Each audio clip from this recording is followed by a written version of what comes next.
ভেতরে দেখল তার মা জায়নামাজে বসে আছেন, চোখে পানি, দুই হাত আকাশের দিকে তোলা, কাঁপা কাঁপা গলায় বলছেন, হে আল্লাহ, আমার ছেলেটাকে মাফ করে দিও, ও নামাজে ফিরে আসুক, আমি না থাকলেও তুমি ওকে আগলে রেখো।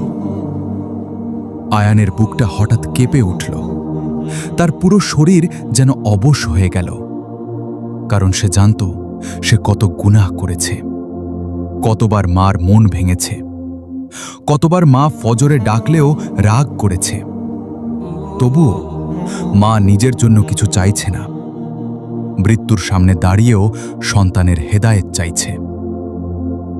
আয়ান দেয়ালের সাথে হেলে বসে পড়ল, মুখ চেপে ধরে কান্না করতে লাগল।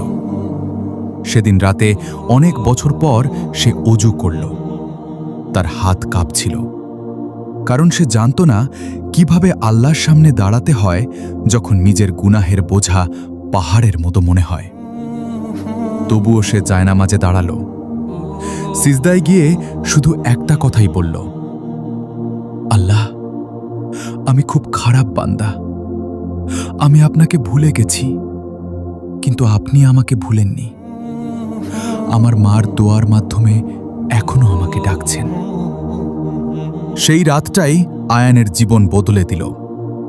এরপর থেকে সে প্রতিদিন ফজরের আগে উঠে মার জন্য গরম পানি রাখত, মার ওষুধ ঠিক সময়ে খাওয়াত।